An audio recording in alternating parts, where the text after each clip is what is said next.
We tracked down Brad Pitts. He is the Kawasaki media director here and in charge of this 2024 KX450 launch.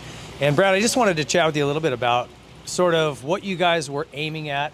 The 2023 model and the, that version was such a successful model for you guys, very rider friendly, liked by everybody. So when you guys were focusing on this new model, obviously a lot of changes. What were you guys trying to do? What was the goal? Yeah, we were lucky enough to have actually the project leader who was in charge of this whole program for the new 450, and the big word he used is all-rounder. That's what they were looking for, a bike that was truly an all-rounder.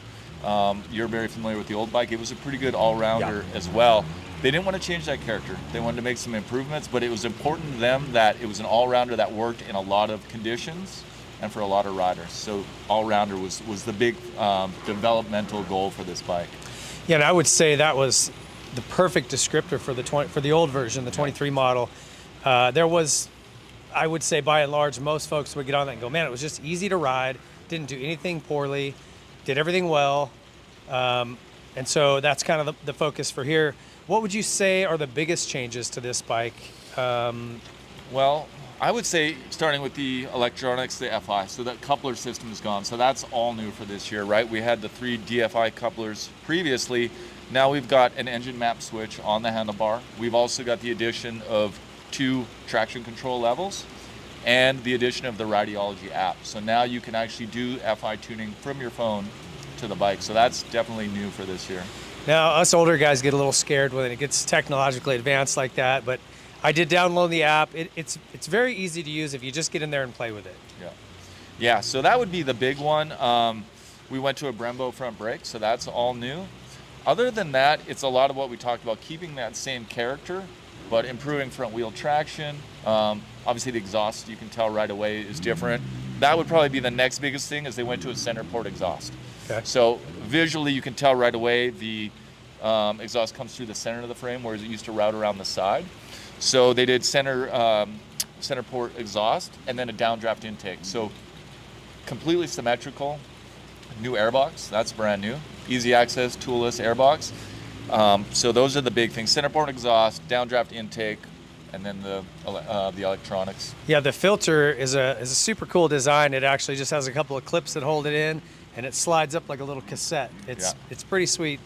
You know what's interesting? Talking about the old bike had that rideability, is when you see, I think the number was 163 new parts on this bike. So they've changed basically everything, but kept the character. Yeah. And just made improvements. So yeah.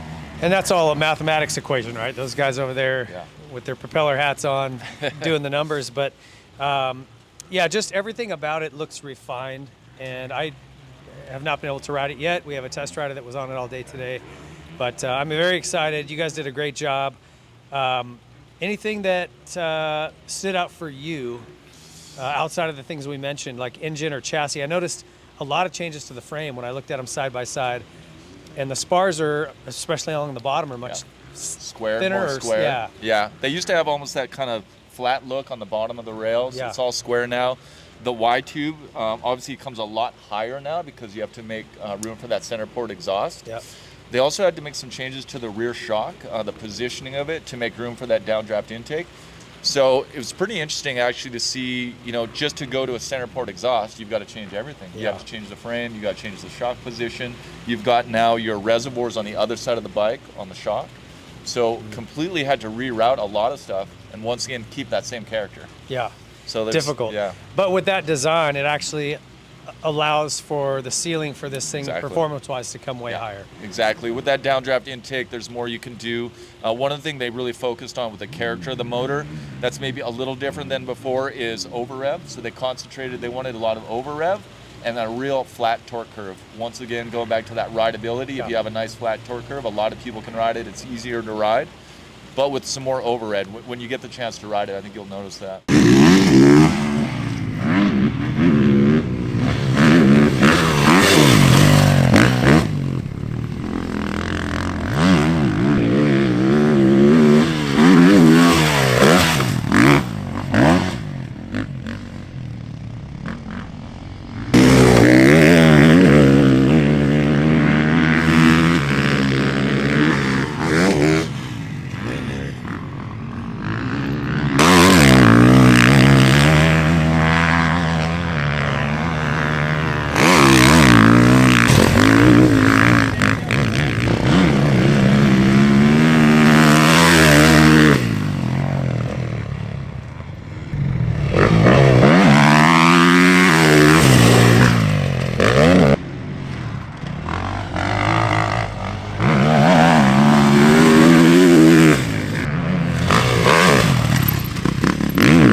Hey guys, if you like the work we're doing, go to our YouTube channel, like, subscribe, hit the notifications button, leave a comment, tell us what you think. We appreciate you stopping by.